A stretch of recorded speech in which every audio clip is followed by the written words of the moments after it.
Ele estava em dois lugares ao mesmo tempo. Não como erro, não como exagero, como fato.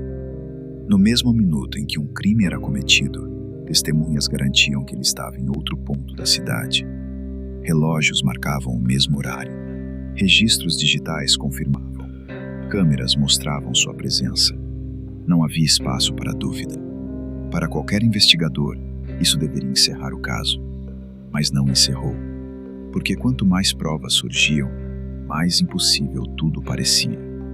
E quando algo parece impossível demais, a pergunta certa não é quem fez, é como isso foi construído.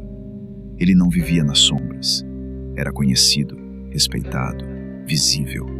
Tinha rotina pública, horários previsíveis, compromissos registrados. Pessoas o viam todos os dias nos mesmos lugares, nos mesmos horários. Sua vida era organizada, repetitiva, fácil de lembrar, difícil de confundir.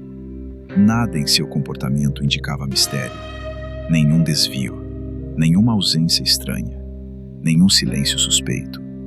Para todos ao redor, ele era exatamente quem parecia ser. E talvez por isso, ninguém pensou em questioná-lo.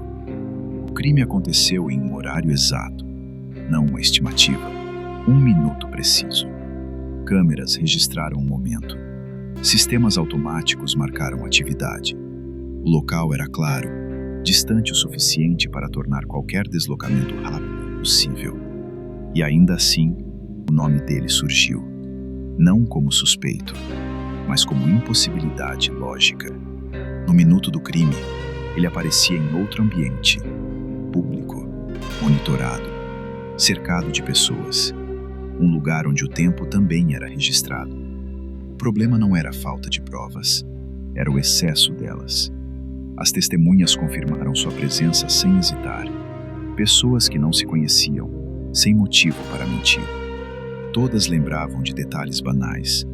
Uma conversa rápida, um gesto comum, um momento irrelevante. Os registros digitais reforçaram tudo. Câmeras, acessos, horários. Sistemas diferentes confirmavam a mesma coisa. Nada entrava em conflito. Não era um álibi comum. Era um álibi fechado, redundante, blindado. Se uma prova fosse descartada, outras permaneceriam intactas. Tudo se sustentava de forma limpa demais. E isso começou a incomodar. Os investigadores refizeram trajetos, simularam deslocamentos, testaram variações de trânsito, rotas alternativas, margens mínimas de tempo. Nada funcionava.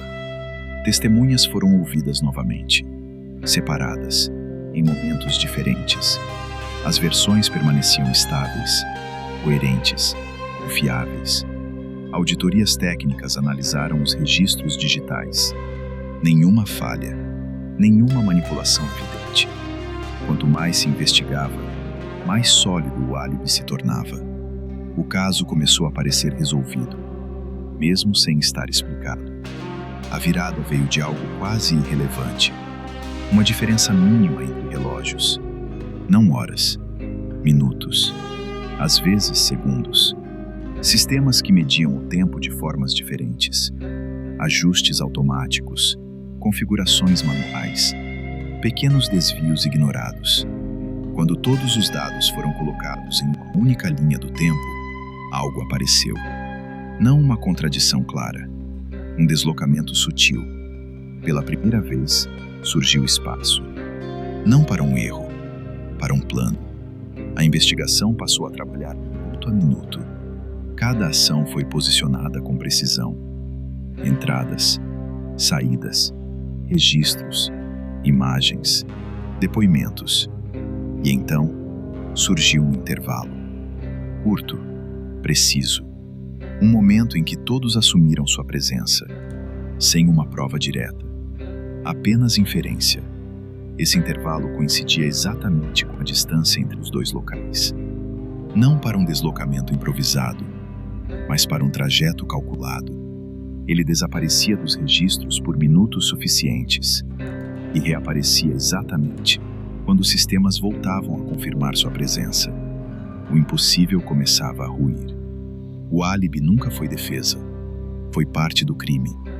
As testemunhas disseram a verdade. Os registros não foram falsificados. Nada precisou ser forjado. O plano dependia apenas da confiança absoluta nos sistemas e da ideia de que ninguém questionaria minutos. A rotina previsível era cobertura. A visibilidade pública era escudo. O crime foi desenhado para parecer inalcançável.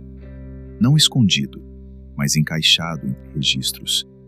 Ele nunca precisou estar em 2 lugares ao mesmo tempo. Precisou apenas controlar como cada lugar media o tempo. O álibi perfeito não falhou, porque nunca existiu como álibi. Existiu como conceito, uma construção pensada para fazer a própria ideia de culpa parecer absurda. Esse caso não revela apenas um crime, revela uma fragilidade, porque às vezes não é a realidade que mente, é a forma como escolhemos confiar nela. E quando ninguém questiona o tempo, ele pode se tornar a arma perfeita. Há detalhes desse caso que nunca foram explicados. O que você acha que realmente aconteceu? Deixe sua opinião nos comentários. Nos vemos no próximo vídeo.